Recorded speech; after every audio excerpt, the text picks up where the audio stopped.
நான் என்ன என்று இதனுடைய முடிவில் சொல்லுவேன் இன்ஷா அல்லாஹ். அன்பிற்குரியவர்களே, அதற்கு முன்னால் நாம் எதை பரக்கத் என்று விளங்கி வைத்திருக்கிறோம்? நிறைய காசு, கை நிறைய பரக்கத்தா? கல்லாவை திறந்தால் கண் நிறைய காசு இருக்கிறது, எடுக்க எடுக்க பணம் பை நிறைய இருக்கிறது, வசதியான வாழ்க்கை, சொகுசான வாழ்க்கை, நினைத்த நேரம் கைதட்டிய நேரத்திலே வேலையாட்கள், இதுவெல்லாம் பரக்கத்தா என்றால் குர்ஆனின் பார்வையில் இது பரக்கத் இல்லை. திருக்குர்ஆனிலே அல்லாஹ் சொல்வான், ஃபலம்மா நஸூமா துக்கிரு பிஹி ஃபதஹ்னா அலைஹிம் அபுவாப குல்லி ஷை. நாம் எதை ஞாபகமூட்டினோமோ அந்த நல்லுபதேசத்தை அந்த மக்கள் மறந்த பொழுது, அதை மறந்து தங்களின் வாழ்க்கையை அமைத்து கொண்ட பொழுது, எல்லா வாசலையும் உலகத்தில் நாம் அவர்களுக்கு திறந்து கொடுப்போம். கொட்டோ கொட்டென்று பணமழை கொட்டும், வசதி வாய்ப்புகள் எல்லாம் அவர்கள் காலுக்கு கீழே வந்து கிடக்கும். அல்லாஹ் சொல்றான், ஹத்தா இதா ஃபரிஹு பிமா ஊது அஹதுனாஹும் பக்தத்தன். நாம் வழங்கிய, நாம் அவர்களுக்கு கொடுத்த அந்த செல்வத்தில் திளைத்து சந்தோஷமாக அவர்கள் இறைவனை மறந்திருக்கக்கூடிய சமயத்திலே அஹதுனாஹும் பக்தா, திடீரென்று ஒரு பிடியை அவர்களுக்கு நாம் பிடித்து விடுவோம். திடீர் பிடிப்போம். அந்த பிடி மருத்துவ செலவின் மூலமாக வரலாம், அந்த பிடி ஒரு மிகப்பெரிய ஆபத்தை கொண்டு வரலாம், அந்த பிடி ஒரு பிரம்மாண்டமான நோயின் வடிவத்திலே வரலாம், அந்த பிடி நம்முடைய வியாபாரத்தின் இழப்பின் மூலமாக வரலாம், அந்த பிடி ஒரு மிகப்பெரிய நபரிடத்திலே ஏமாற்றத்தின் மூலமாக வரலாம், எப்படியும் வரலாம். அல்லாஹ் என்ன சொல்றான், உங்களிடத்தில் இருக்கக்கூடிய செல்வம் நிரம்ப இருக்கிறது, நிறைய இருக்கிறது, கை நிறைய, அதில் நீங்கள் சந்தோஷத்தில் மூழ்கி இறைவனை மறக்கிற பொழுது உங்களிடத்தில் இருக்கக்கூடிய அந்த செல்வமும் பொருளும் காசும் உங்களுக்கு பயனற்றதாக போய்விடும். எனவே இதை நீங்கள் கருதாதீர்கள் பரக்கத் என்று. அப்படி என்றால் பரக்கத் என்ற வார்த்தைக்கு பொருள் விரிவானது, அதனுடைய உண்மை தன்மை வேறு விதமானது. அன்பிற்குரியவர்களே, நமக்கு முன்னால் வாழ்ந்த மக்கள் எல்லாம் குறைந்த ஊதியத்தை வைத்து நிறைவான வாழ்க்கை வாழ்ந்தார்கள், நிறைய வருடங்கள் வாழ்ந்தார்கள். அவர்களுடைய வயசில் பரக்கத் இருந்தது, அவர்களுடைய நேரத்திலே பரக்கத் இருந்தது, அவர்களுக்கு அல்லாஹ் கொடுத்த வருமானத்திலே பரக்கத் இருந்தது. இன்னைக்கு இந்த மூணுமே இல்லை, நேரத்திலும் காலத்திலும் பரக்கத் இல்லை. கண் மூடி கண் திறந்தால் அல்லது கண் திறந்து கண் மூடும் அந்த இடைப்பட்ட நேரம் ஒரு நிமிட பொழுதை போன்று கடந்து போகிறது. வயதிலும் பரக்கத்தில்லை, நம் கைகளுக்கு கிடைக்கப்பெறுகிற வருமானத்திலும் பரக்கத்தில்லை, இல்லையா? ஆனால் இந்த மூன்றையும் நிறைவாக பெற்று நம் முன்னோர்கள் வாழ்ந்தார்கள். என்ன காரணம்? ஏன் அவர்களுக்கு அந்த மூன்று விஷயத்தை அல்லாஹ் பரக்கத் செய்தான் என்றால், அதற்கு அந்த சூட்சுமத்தை அவர்கள் தெரிந்திருந்தார்கள். நான் ஆரம்பத்தில் சொன்னேனே, இறைமறை பேசக்கூடிய அந்த ரெண்டு விதமான அம்சங்களை நம் முன்னோர்கள் நிறைவாக பெற்றிருந்தார்கள். குறிப்பாக நாயகத்தின் வாழ்க்கையிலே வாழ்ந்த சஹாபாக்களும் சரி, நாயகத்தின் வாழ்வை ஒட்டி அந்த காலத்தை ஒட்டி வாழ்ந்த நல்லோர்களும் சரி, இறைநேசர்களும் சரி, அந்த ரெண்டு விதமான அம்சங்களை தங்கள் வாழ்க்கையில் எடுத்துக்கொண்டார்கள், அதை பற்றி பிடித்துக் கொண்டார்கள். அவர்கள் தொட்டதெல்லாம் தொடங்கியது. எல்லா விதமான விஷயத்திலும் இறைவன் நிறைந்த பரக்கத்தை கொடுத்தான். அன்பிற்குரியவர்களே, அவர்களுடைய பரக்கத்தான வாழ்வு எப்படிப்பட்டது என்பதை பார்ப்பதற்கு முன்பு ஒரு நிமிடம், நாம் இந்த ரஜபின் மாதத்தில் இருக்கிறோம் தானே? ரஜபு மாதம் மிகவும் கண்ணியத்திற்குரிய மாதம். இந்த ரஜபு மாதத்தில் நம்முடைய பாவங்களை எல்லாம் கழுகி சுத்தம் செய்து அடுத்து வரக்கூடிய ஷாபானிலே நல்லமல்கள் அதிகம் செய்து நம்மை நாம் அலங்கரித்து ரமலானுக்கு அல்லாஹ் தரக்கூடிய அந்த அன்பளிப்புகளை, அல்லாஹ் தரக்கூடிய அந்த மிகப்பெரிய அந்த பேருபகாரங்களை எல்லாம் வாங்கிக் கொள்ளுவதற்கு இப்பொழுதிருந்தே நாம் ஆயத்தப்பட்டு விட வேண்டும். அப்படிப்பட்ட ரமலானை, அப்படிப்பட்ட ரஜபை துவங்குகிற பொழுதுதான் பெருமானார் இந்த துவாவை கேட்க சொல்கிறார்கள், அல்லாஹும்ம பாரிக் லனா ஃபீ ரஜப வ ஷாபான். இறைவா, ரஜபிலும் ஷாபானிலும் எங்களுக்கு பரக்கத் செய், ரமலானை அடையக்கூடிய வாய்ப்பை கொடு. அதில் சையதுனா அய்யூப் அலைஹிஸ்ஸலாம் நீண்ட நெடிய நாட்கள் நோயிலே படுக்கையில் இருந்தார்கள். நமக்கு தெரியும், நீண்ட நாட்கள் நோய்வாய்ப்பட்டு உடம்பிலிருந்து புண்ணெல்லாம் புழுத்து புழுவாக வெளியே வருகிற அளவிற்கு அவர்களுடைய நோய் அதிகரித்திருந்தது. ஆனால் பொறுமையின் சிகரம் அய்யூப் அலைஹிஸ்ஸலாம். பொறுமைக்கு மறு உருவம் பார்க்க வேண்டும் என்றால் ஹஜ்ரத் அய்யூப் நபியை தான் பார்க்க வேண்டும். அல்லாஹ்வே மெச்சிக்கொள்கிறான், நிஅமல் அப்து என்கிறான், மிக நல்ல அடியார் என்கிறான் ஹஜ்ரத் அய்யூப் அலைஹிஸ்ஸலாமை. அல்லாஹ் குறிப்பிட்டு ஹஜ்ரத் ஜிப்ரீல் அலைஹிஸ்ஸலாமை அழைத்து வர செய்து ஹஜ்ரத் அய்யூப் அலைஹிஸ்ஸலாம் இடத்திலே நிப்பாட்டி வைத்து சொன்னான், இதோ இந்த நீர், ஹாதா முக்தஸலும் பாரிதும் வ ஷராப், இந்த குளிர்ந்த நீர், இந்த நீரை எடுத்து குடிங்கள், இந்த நீரில் குடியுங்கள், உங்கள் நோயெல்லாம் பறந்து போய்விடும். உங்களுக்கு ஏற்பட்டிருக்கக்கூடிய இந்த புண்ணில், இந்த உடம்பிலிருந்து வெளிப்படக்கூடிய இந்த ஒரு துர்குதி, ஒரு வித்தியாசமான இந்த நோயிலிருந்து நிவாரணத்தை இறைவன் தர நாடிவிட்டான். இதுதான் அந்த நிவாரணம். தண்ணீரை எடுத்து குடியுங்கள், நிவாரணம் கிடைக்கும். அதில் அய்யூப் அலைஹிஸ்ஸலாம் குளிச்சாங்க, குடிக்கவும் செஞ்சாங்க. அந்த இடைப்பட்ட நேரத்தில் புகாரிலே இந்த ஹதீஸ் வருகிறது, இறைவன் ரப்புல் ஆலமீன் அல்லாஹ் வானத்திலிருந்து வெட்டுக்கிளியை போன்ற ஒரு அமைப்பிலே தங்க கட்டிகளை தூவிவிட்டான். தங்க கட்டிகளை வானத்திலிருந்து அப்படியே தூவினான். தங்கம் சும்மா வந்து விழுந்தால் யார் தான் பார்த்து விட்டு போவார்? புறக்காம போயிடுவோமா? நம்ம தங்கத்தை விடுங்க, பல நோட்டுகள், ஒரு 500, 1000 போன்ற தாள்கள் பறந்து வந்தாலே அதை எடுப்பதற்கு தான் மனித மனம் யோசிக்கும். தங்க கட்டிகள் அப்படியே தூவி விடப்படுகிறது. ஹஜ்ரத் அய்யூப் அலைஹிஸ்ஸலாம் குளித்துக் கொண்டிருந்தவர்கள் அந்த தங்க கட்டியை போய் அப்படியே சேகரிக்க ஆரம்பித்தார்கள், எடுத்தார்கள். அப்ப ஹஜ்ரத் அய்யூப் அலைஹிஸ்ஸலாமை அழைத்து அல்லாஹ் சொன்னான், ஃபநாதாஹு, ரப்புல் ஆலமீன் அல்லாஹ் அழைத்தான், அலம் அகுன் அக்னைதுக அம்மா தரா, இதோ உம்மை நாம் பார்க்கிறோமே, இந்த தங்க கட்டிகளை எல்லாம் எடுத்து சேகரம் செய்து கொண்டிருக்கிறீரே, என்ன என்று அல்லாஹ் கேட்கிற பொழுது ஹஜ்ரத் அய்யூப் அலைஹிஸ்ஸலாம் சொன்னாங்களாம், கால பலா யா ரப், ஆமா தங்கம் விழுந்ததுதான், தேவைதான், எடுக்கிறேன். எடுத்தாலும் கூட லா கினன் லீ அன் பரக்காத்திக்க, இறைவா இதை எடுத்து விட்டாலும் என் வாழ்க்கைக்கு இது போதுமானதாக கிடையாது, உன் பரக்கத் இல்லாமல் நான் நிறைவடைய முடியாது. தங்க கட்டிகள் கையில் இருந்தாலும் என்ன அர்த்தம்? நிரம்ப காசு பணங்கள் நம் சேவிங்லே இருந்தாலும் அல்லாஹ்வின் பரக்கத் இல்லை என்றால் அது புண்ணியப்படாது, அது நம்முடைய நிறைவை நமக்கு தராது, நம் உள்ளத்திற்கு சமாதானத்தை கொடுக்காது, நம் தேவைகளை பூர்த்தி செய்வதற்கு தகுதியானதாக அது இருக்காது. அதாவது அய்யூப் அலைஹிஸ்ஸலாம் சொல்லக்கூடிய வார்த்தை அதுதான். தங்க கட்டிகள் விழுந்த பொழுதும் கூட அய்யூப் அலைஹிஸ்ஸலாம் சொன்னாங்க, லா கினன் லீ அன் பரக்காத்திக்க, ரப்பே உன்னுடைய பரக்கத்தை விட்டும் நான் என்றும் தேவையற்றவன் கிடையாது, நிச்சயமாக உன் பரக்கத் இல்லாமல் என்னால் வாழ முடியாது.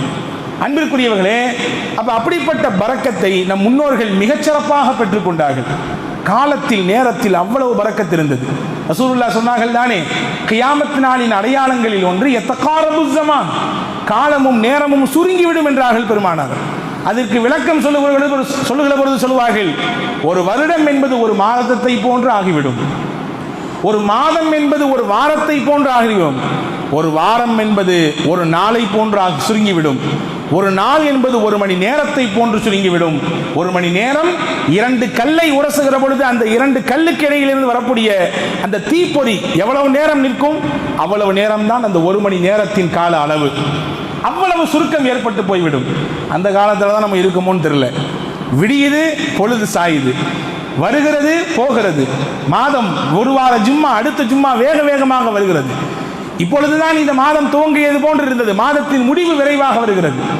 கடைசி காலத்திலே நாம் வாழ்ந்து கொண்டிருக்கிறோமா என்ற சிந்தனை நமக்கு இருக்கிறது. ஆனால் நம்முடைய முன்னோர்கள் காலத்திலே மிகுந்த பரக்கத்தை பெற்றுக் கொண்டார்கள்.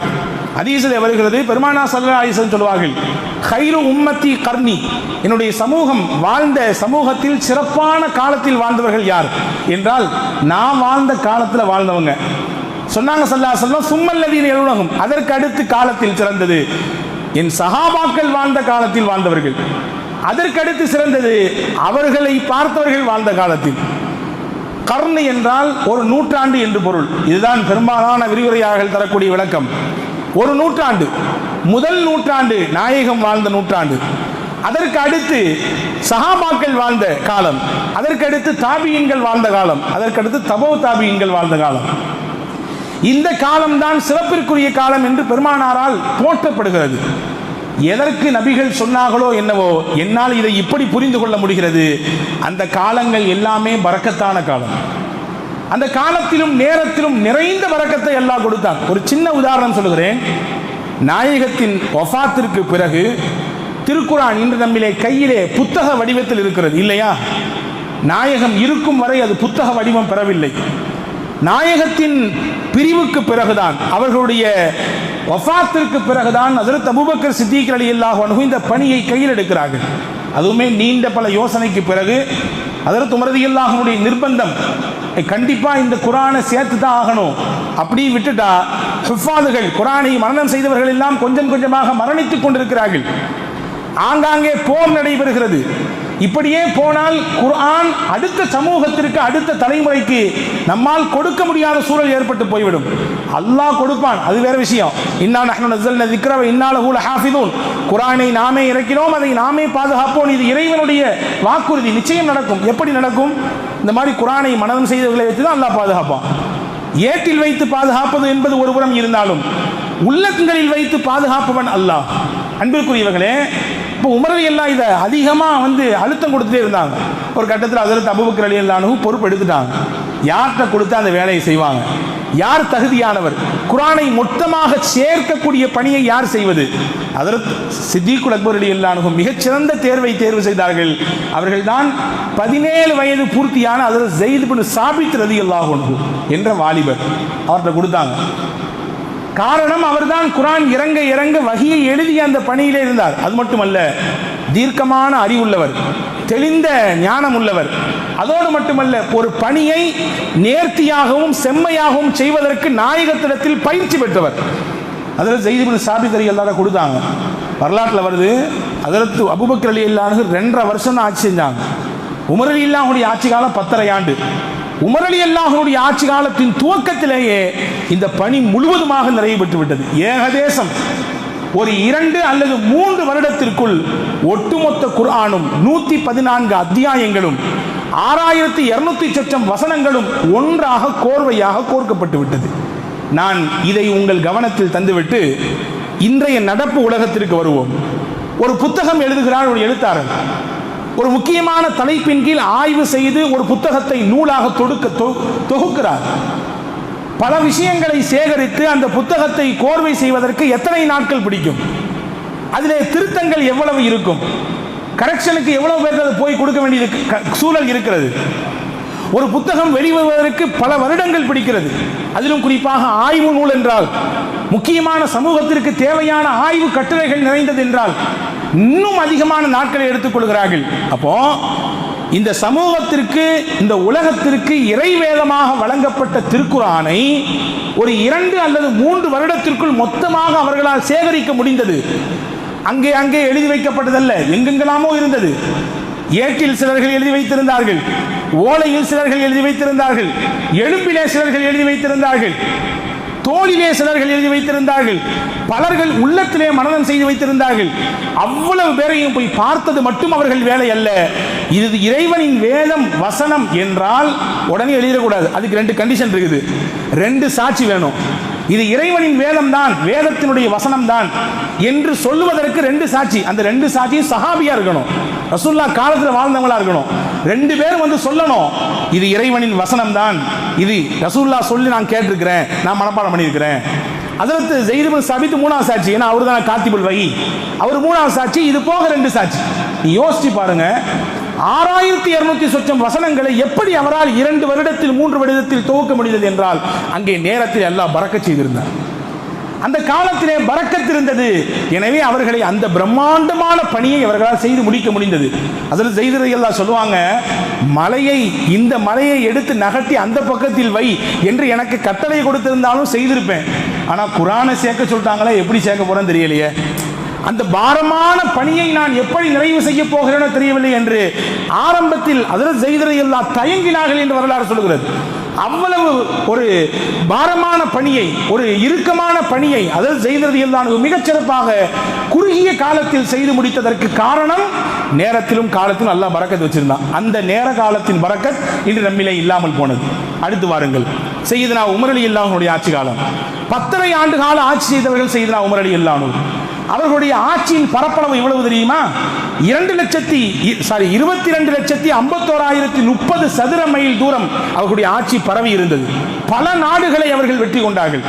உமர் ரலியல்லாஹு அன்ஹுடைய ஆட்சியில் தான் பல்வேறு விதமான புதிய புதிய விஷயங்கள் நிறுவப்பட்டது. இன்னைக்கு எல்லா பள்ளிகளிலும் பைத்துல் மால் இருக்குது இல்லையா, பொது நிதியகம். இது யார் முதல்ல துவக்கினா? உமர் ரலியல்லாஹு அன்ஹு துவக்கி வச்சது. நீதிமன்றங்களை உலகத்திற்கு முதலாக அறிமுகம் செய்தது யார்? நடுவர்களை ஏற்படுத்தி சுயமாக எந்த அழுத்தமும் இல்லாமல் அவர்கள் நீதிக்கு தலைவணங்க வேண்டும் என்ற ஒரு ஒப்பற்ற ஒரு அமைப்பை கட்டமைத்தது செய்தனா உமர் ரலியல்லாஹு அன்ஹு. நாட்காட்டி கேலண்டர்ஸ் இருக்கு. இன்னைக்கு யாரு கேலண்டரை முதல்ல துவக்கினா? செய்தனா உமர் ரலியல்லாஹு அன்ஹு துவக்கினார்கள். மக்கள் தொகை கணக்கெடுப்பு இன்னைக்கெல்லாம் 5 வருஷத்துக்கு ஒரு தான் கணக்கெடுக்கிறாங்க. ஹஜ்ரத் உமர் ரலியல்லாஹு அன்ஹு வருடம் கணக்கெடுப்பை துவங்கி வைத்தார்கள். செய்தனா உமர் ரலியல்லாஹு அன்ஹு துவங்கினாங்க. சிட்டிகள் உருவாக்கப்பட்டது, பெரிய பெரிய நகரங்கள் உருவாக்கப்பட்டது. இவ்வளவு பெரிய நாட்டில் இன்னைக்கு ஸ்மார்ட் சிட்டி அதுவெல்லாம் சொல்லுகிறார்கள். ஆனால் அது உருவாக்கம் பெற்று விட்டதா, நடைமுறைக்கு வந்து விட்டதா என்றால் அதிலே பல ஊழல்கள், பல குளறுபடிகள், அதுதான் மிச்சம். ஆனால் உமர் ரலியல்லாஹு அன்ஹு நகரங்களை புதிதாக உருவாக்கினார்கள். நாடுகளிலே எல்லைகளை வரையறுத்தார்கள். இவ்வளவு தூரம் இந்த நாடு, இதுக்கு மேல இந்த நாடு என்ற எல்லைகளை வரையறுத்தார்கள். இரவு நேரங்களிலே ஆட்சியாளர்கள் ரோந்து பணி செய்ய வேண்டும், அப்பதான் மக்களுடைய அந்த குறை நிறைகளை தெரிந்து கொள்ள முடியும் என்பதை அறிமுகப்படுத்தினார்கள். போலீஸ் இருக்கிறது, காவல்துறை. உலகத்தில் முத காவல்துறை என்ற ஒரு அமைப்பை கொண்டு வந்தது செய்தா உமர் ரலியல்லாஹு அன்ஹு. ஆடிட்டிங், ஒவ்வொரு பெரிய நிறுவனத்திற்கும் கணக்காளர்கள் வைத்து இன்று கணக்கு பார்த்து அதனுடைய குறை நிறைகளை சரி செய்கிறோம். இதை முதலில் உலகத்திற்கு ஆடிட்டிங்கை அறிமுகம் செய்தது அதற்கு செய்தனா உமர் ரலியல்லாஹு அன்ஹு. குற்றவாளிகளை தண்டிப்பதற்கு சிறைச்சாலை வேண்டும். அந்த சிறைச்சாலையை முதலாக உமர் ரலியல்லாஹு கொண்டு வருகிறார்கள். இப்படியே நான் அடுக்கிக் கொண்டே போகலாம். 45 புதிய விஷயங்களை நிறுவி அதை மிகச்சிறப்பாக செய்த மிகப்பெரிய பெருமைக்கு சொந்தக்காரர் செய்தனா உமர் ரலியல்லாஹு அன்ஹு. இதை தாண்டி அவங்களுக்குன்னு குடும்பம் இருந்துச்சு, அவங்களுக்குன்னு பிள்ளைகள் இருந்தாங்க, தன்னுடைய சொந்த தேவைகள் அவர்களுக்கு இருந்தது. இதை தாண்டி அல்லாஹ்விடத்தில் தன்னை ஐக்கியப்படுத்திக் கொள்வதற்கு, இணைத்துக் கொள்வதற்கு இரவிலே அவர்களுக்கு நேரம் இருந்தது. இரவிலே தொழுதார்கள், வணங்கினார்கள், திருக்குரானை ஓதினார்கள். நாம் ஓதுவது போன்றெல்லாம் அவர்கள் ஓதவில்லை. நாம் மேம்போக்காக படிக்கிறோம். நம் இபாதத் எல்லாமே மேலோட்டம் தான். தொழுதால் விரைவாக முடித்து விட வேண்டும், குர்ஆன் ஓதினால் வேகமாக பக்கங்களை திருப்பி விட வேண்டும்.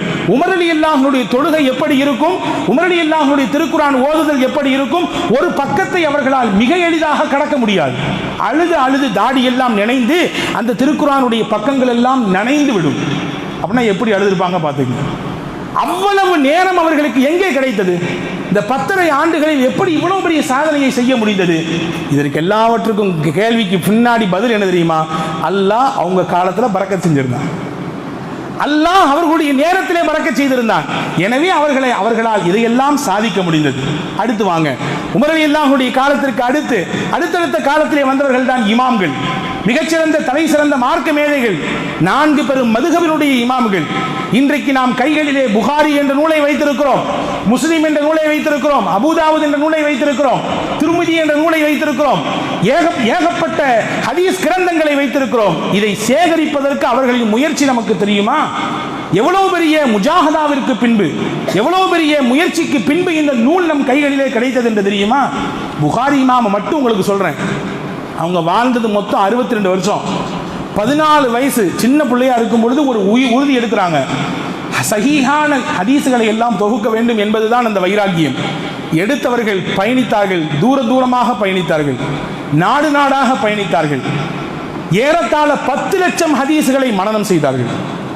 நம்மளால ஒரு பக்கத்தை குர்ஆனை வாசிச்சு அதை மனப்பாடம் பண்ணி ஏற்றி வச்சு அதை தொழுகையில் ஓடுறது அவ்வளோ பெரிய கஷ்டமா இருக்குது இல்லையா? சின்ன சின்ன அத்தியாயங்களை மனனம் செய்வதற்கு அவ்வளவு சிரமமாக இருக்கிறது. 1 அல்ல 10 அல்ல 100 அல்ல 10 லட்சம் ஹதீசுகளை மனனம் செய்தார்கள் ஹஜ்ரத் இமாம் புகாரி ரஹ்மத்துல்லாஹ். ஒரு நாள் ராத்திரி மட்டும் டெய்லி சொல்றேன் 20 தடவைக்கு மேலே எழுந்து தொழுவார்கள், ஞாபகம் வந்த ஹதீசுகளை குறித்துக் கொள்வார்கள். ஏறத்தாழ 7500 ஹதீசுகளை தொகுத்த தந்த அந்த நூல் தான் சஹீஹுல் புகாரி என்பது. இந்த சஹீஹான ஹதீசுகளை தொகுப்பதற்கு அவர்கள் மேற்கொண்ட பயணத்தின் தூரம் எவ்வளவு தெரியுமா? ஆச்சரியமாக இருக்கும். நம்மால் இங்கிருந்து ஒரு 600 கிலோமீட்டர் பயணித்து போனால் எவ்வளவு களைப்பு வருகிறது, எவ்வளவு பெரிய அயற்சி நமக்கு ஏற்படுகிறது. இந்த ஹதீசுகளை தொகுக்க இமாம் புகாரி செய்த பயணத்தை வரலாற்று ஆசிரியர்கள் எழுதுகிறார்கள். ஒருவன் இந்த ஒட்டுமொத்த உலகத்தையும் 2 முறை சுற்றினால் எவ்வளவு தூரம் இருக்கும்? மேற்கிலிருந்து கிழக்கு, வடக்கிலிருந்து தெற்கு, மொத்த உலகத்தையும் 2 தடவை சுற்றினால் அது எவ்வளவு தூரம்? இன்னைக்கு இந்த சென்னையிலிருந்து வெஸ்ட் இண்டீஸ் என்று சொல்லக்கூடிய ஒரு நாடு அல்லது மேற்கத்திய நாடுகளில் ஏதோ ஒரு நாடு என்று வைத்துக் கொள்ளுங்கள். விமான பயணமே 12 மணி நேரம், 14 மணி நேரம், 18 மணி நேரம். எவ்வளவு தூர பயணம் அது? அன்றைய காலகட்டத்தில் விமானம் எல்லாம் இல்லை. ஆனால் அவர்களுடைய பயணத்தின் தூரத்தை கணக்கெடுக்கிற பெருமக்கள் சொல்கிறார்கள், 2 முறை ஒருவர் உலகமே சுற்றினால் எவ்வளவு தூர பயணமோ அவ்வளவு தூரம் இமாம் புகாரி பயணிச்சாங்க. அவங்க ஒன்றும் 650 வருஷம் வாழல, வெறும் 62 வருஷம் தான் வாழ்ந்தாங்க. அவங்களுடைய ஆசிரியர்கள் எத்தனை பேர் தெரியுமா? நீங்கள் எல்லாரும் ஒவ்வொருத்தரும் சொல்லுங்க, உங்களுக்கு எத்தனை ஆசிரியர்கள் உண்டு?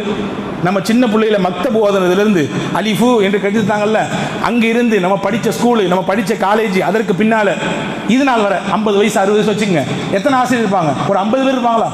ஒரு 100 பேர் இருப்பாங்க நம்முடைய ஆசிரியர்கள். இமாம் புகாரியின் ஆசிரியர்கள் மட்டும் 4000 சொச்சம் ஆசிரியர்கள். 4000 சொச்சம் ஆசிரியரிடத்திலே போய் ஹஜ்ரத் இமாம் புகாரி படித்திருக்கிறார்கள், ஹதீஸை கேட்டிருக்கிறார்கள். நம்ம இப்போ இங்கே தான் இமாம் புகாரியை பார்க்கிறோம். எப்படி ஒரு தனி மனிதரால் இவ்வளவு பெரிய சாதனையை செய்ய முடிந்தது? அதற்கு எப்படி நேரமும் காலமும் ஒத்திருந்தது? நம்மளுக்கு இருக்கிற மாதிரி அதே 24 மணி நேரம் தான் அவங்களுக்கு இருந்துச்சு. நம்ம எப்படி ஃபஜ்ர் தொழுகிறோம் அதே மாதிரி தான் அவங்களும் ஃபஜ்ர் தொழுதாங்க. நம்ம எப்படி இஷா தொழுகிறோம் அதே நேரத்தில் தான் அவர்களும் இஷா தொழுதார்கள். இடைப்பட்ட நேரத்தில் பகல் இருந்தது, ராத்திரி இருந்தது, மாலை இருந்தது, காலை இருந்தது, எல்லாம் இருந்தது. நம்மிடத்தில் இல்லாத ஒன்று அவர்களிடத்தில் தனியாக இருந்தது. அதுதான் அவர்களின் வாழ்க்கையில் நேரத்தில் காலத்தில் பரக்கத். நம்ம இடத்துல அது இல்லை. எனவே தான் விடுதமான தான் ஆச்சு. ஐயோ அதுக்குள்ள தொகர் வந்துருச்சா? இப்பதான் தொகர் சொல்லுமா இருந்துச்சு, அதுக்குள்ள அசர் வந்துருச்சா? மகரிபு போயிட்டு இப்பதான் பள்ளியிலிருந்து வெளியே வந்த மாதிரி இருந்துச்சு, இஷாக் பாங்க சொல்லிட்டாங்களா? பார்க்குறோமா இல்லையா? இப்போ நேரத்தில் பரக்கத்தில்லை, நம் வயதில் பரக்கத்தில்லை, குறிப்பாக நம் சம்பாத்தியத்தில் அறவே பரக்கத்தில்லை. கை நிறைய சம்பளம் வாங்குறோம், நிறைவா இருக்குது, ஆனால் மாதத்தினுடைய பாதியிலேயே நாம் கடன்காரர்களாக மாறி போகிறோமே. நிரம்ப சம்பளங்கள் கிடைக்கிறது, எல்லாத்தையும் நம்மளை கடன்காரனாவே நிறைய பேர் வச்சிருக்கான் இல்லையா? அன்பிற்குரியவர்களே, ஏன் இந்த பரக்கத் போனது? சஹாபாக்கள் வாழ்க்கையில் கொஞ்சம் இருந்துச்சு, ஆனால் அந்த கொஞ்சம் நிறைய வேலை செஞ்சுது. ஒரு சின்ன உதாரணம் குறுகிய நேரத்தில் சொல்லி முடிப்பேன். அபூ ஹுரைரா ரலியல்லாஹு அன்ஹு கடுமையான பசி, மஸ்ஜித் நபி வந்து நிற்கிறாங்க, யாராவது என்னை வீட்டுக்கு கூட்டு போவாங்கன்னு நினச்சி. அபூபக்கர் நாயகம் வந்தாங்க, ஒரு சந்தேகம் கேட்குறாங்க, ஒரு வசனத்தினுடைய சந்தேகம். சந்தேகத்துக்கு பதில் சொல்லிட்டு அபூபக்கர் நாயகம் போயிடுறாங்க. என்னையா இது, அபூபக்கர் கூட்டு போவாங்கன்னு நினச்சா சந்தேகத்துக்கு பதில் சொல்லிட்டு போயிட்டாங்களே என்று ஹஜ்ரத் அபூ ஹுரைரா நினைக்கிறார்கள். அடுத்து உமர் வந்தார்கள், இதே போன்ற ஒரு பாணியிலே கேள்வி, பதில் கிடைத்தது, யானைக்கு கேட்கல. ரசூல் வந்தார்கள், 3வது கேட்கவே இல்லை. ரசூல்லா முகத்தை பார்த்து சிரிச்சாங்க, சிரிச்சுட்டு வீட்டுக்கு வாங்கன்னு கூட்டு போனாங்க. ஸல்லல்லாஹு அலைஹி வஸல்லம் அந்த பார்வையிலேயே தெளிவு, அல்லாஹ் கொடுத்த மிகப்பெரிய பாக்கியம், அது முஅஜிஸா. பெருமானார் வீட்டுக்கு அழைத்து போகும்பொழுதே கேட்டாங்க, சாப்பிட்டீங்களான்னு கேட்டாங்க ஹஜ்ரத் அபூ ஹுரைராவை. இல்லையா ரசூல்லா, சாப்பிடல. ஸல்லல்லாஹு அலைஹி வஸல்லம் அவர்கள் இல்லத்தால் வீட்டிலே இருக்கக்கூடிய தன்னுடைய மனைவியிடத்திலே கேட்டார்கள், என்ன இருக்கிறது? ஒரு சொம்பு பால் இருக்கிறது. யார் கொடுத்தது? அன்பளிப்பாக உங்களுக்கு வந்தது, வாங்கி வாருங்கள் அபூ ஹுரைரா. அபூ ஹுரைரா வாங்கி வந்தாங்க, கையில் வச்சுக்கிட்டாங்க. ஹஜ்ரத் அபூ ஹுரைரா நினைச்சாங்க, நமக்கு இன்னைக்கு நல்ல செம்பு நிறைய பால் கிடைக்க போகுது என்று. ஹஜ்ரத் ரசூல் சொன்னார்கள், சுஃபாவில் நிறைய சஹாபாக்கள் இருப்பார்கள், திண்ணை தோழர்கள் என்று சொல்லுகிறோமே, அஸ்ஹாபு சுஃபா, அவங்களாம் போய் கொஞ்சம் கூட்டுவாங்களேன்னாங்க. அபூ ஹுரைராக்கு பக்குனுச்சு, நம்மளே பெரிய பசியில் வந்திருக்கிறோம், ஏழைகள் சஹாபாக்கள் அழைச்சிட்டு வர சொல்றாங்களே, என்றாலும் அல்லாஹ்வுடைய உத்தரவையும் அல்லாஹ்வின் தூதருடைய உத்தரவுக்கும் கட்டுப்படுவது மூமினுடைய கடமை. போனாங்க, சஞ்சலத்திலே போனாங்க, கூப்பிட்டாங்க. உட்கார்ந்து இருந்தவங்க ஒருத்தரோ 2 பேரோ 4 பேரோ 5 பேரோ கிடையாது, தஃப்சீல் எழுதியிருக்காங்க 700 பேர் இருந்தாங்க. எத்தனை பேருங்க? 700 பேர் இருந்தாங்க. எல்லாம் அழைத்து வந்து ரசூலுடைய வீட்டுக்கு முன்னாடி நிற்கிறார்கள். ஸல்லல்லாஹு அலைஹி வஸல்லம் பால் செம்ப அபூ ஹுரைரா கையில் கொடுத்தாங்க. நல்ல வேலை முதல் ஆளாக நமக்கு கிடைச்சிச்சுன்னு நினைச்சாங்க. அபூ ஹுரைரா சொன்னாங்க, ஸல்லல்லாஹு அலைஹி வஸல்லம் கொடுங்கன்னாங்க, தோழர்களுக்கு கொடுங்கன்னாங்க. ஐயோ இப்பவும் நம்ம கையை விட்டு மீறி போகுது, இருந்தாலும் கொடுத்தார்கள். வரிசையாக அப்படியே பால் செம்பு சுத்தி வந்தது, எல்லாம் சுத்தி வந்து கடைசியிலே மறுபடியும் அபூ ஹுரைராவின் கையிலே வந்தது. ஸல்லல்லாஹு அலைஹி வஸல்லம் கேட்டாங்க அபூ ஹுரைராவை பார்த்து, எல்லாரும் குடிச்சிட்டாங்களா? எல்லாரும் குடிச்சிட்டாங்க. நீங்களும் நானும் தானே பாக்கி? ஆமா, நானும் நீங்களும் மட்டும்தான் பாக்கி, குடிங்கன்னாங்க. அபூ ஹுரைரா குடிச்சாங்க, மறுபடியும் குடிங்கன்னாங்க, குடிச்சாங்க, மறுபடியும் குடினாங்க, குடிச்சாங்க. ஹதீஸ்ல வருது, ஹஜ்ரத் அபூ ஹுரைரா சொன்னாங்க, அன்றைய நாள் அதற்கு மேல் 1 மிடர் நான் குடித்திருந்தால் என் வயிறினுடைய விழா எலும்புகள் வெளியே தள்ளப்பட்டிருக்கும், அவ்வளவு வயிறு நிறைய பால் குடிச்சாங்க. அதற்கு பிறகு நான் நாயகத்திடத்தில் சொம்பை கொடுத்தேன். இங்கே நிகழ்ச்சி முடிந்தது. செய்தியை சொல்லுகிறேன், ஒரு செம்பு பால் பாலாகவே இருந்தது, ஆனால் பல 100 மக்களின் பசியை போக்கியது. இதுதான் பரக்கத்து. பரக்கத்துனா நிறைய இருக்கணும் கிடையாது, கொட்டென்று கொட்ட வேண்டும் என்பது கிடையாது, கல்லாவை திறந்தால் கண்ணறைய காசு பணம் இருக்க வேண்டும் என்பது கிடையாது, வசதி வாய்ப்பான வாழ்க்கை என்பது கிடையாது. இது எல்லாவற்றையும் தாண்டி குறைந்த தொகை, குறைந்த விஷயம், அதை கொண்டு நிறைவான வேலை நடக்கிறது. 500 ரூபாய் செய்ய வேண்டிய வேலையை 50,000 ரூபாய் செய்ய வேண்டிய வேலையை 500 ரூபாய் செஞ்சதுன்னா அந்த காசுல பரக்கத்து இருக்குன்னு அர்த்தம். ஆனா 500 ரூபாய்க்கு முடிக்க வேண்டிய வேலையை 50,000 ரூபாய் வரை தள்ளி போகுதுன்னா நம்மள்ட்ட பரக்கத்து இல்லைன்னு அர்த்தம். இப்போ இந்த பரக்கத்தை பெற்றுக்கொள்வதற்கு என்ன செய்வது? அந்த சூட்சுமத்தை சொல்கிறேன் கேளுங்கள். 2 சொன்னேன் பயானினுடைய துவக்கத்தில் சொன்னேன். வாழ்க்கையில் பரக்கத், நேரத்தில் பரக்கத், வயசில் பரக்கத், நமக்கு கிடைக்கப்படக்கூடிய காசு பணங்களில் பரக்கத், தொழிலில் நிறுவனத்தில் எல்லாம் பரக்கத். என்ன வேண்டும்? நம்மிடத்தில் என்ன அம்சங்கள் வேண்டும்? 2 போதும் பெருமக்களே. அல்லாஹ் சொல்கிறான், வலவ் அன்னஹும் ஆமனு வத்தகூ லஃபதஹ்னா அலைஹிம் பரக்காத்தின் மினஸ் ஸமாஇ வல் அர்த். ஈமான் கொண்டு இறை பக்தியாளராக ஒருவர் இருந்தால் வானத்தின் பூமியின் பரக்கத்தை திறந்து கொடுப்போம் அவருக்கு. நம்ம தர்றதெல்லாம் ஒரு குறிப்பிட்ட அளவு தான் தருவோம். அல்லாஹ் தந்தா கணக்கெல்லாம் பார்க்க மாட்டான், கணக்கு இல்லாமல் அல்லாஹ் கொடுப்பான். எனவே தான் அல்லாஹ் அந்த வார்த்தையை சொல்றான் பாருங்க, பரக்காத்தின் மினஸ் ஸமாஇ வல் அர்த். வானமும் பூமியும் திறந்து கொடுத்தால் எவ்வளவு பரக்கத் கிடைக்குமோ அத்தனையும் கொடுப்போம். 2 கண்டிஷன் தான். நீங்க உண்மையான இறை விசுவாசியாக இருக்க வேண்டும், உண்மையான இறை நம்பிக்கையாளராக இருக்க வேண்டும்.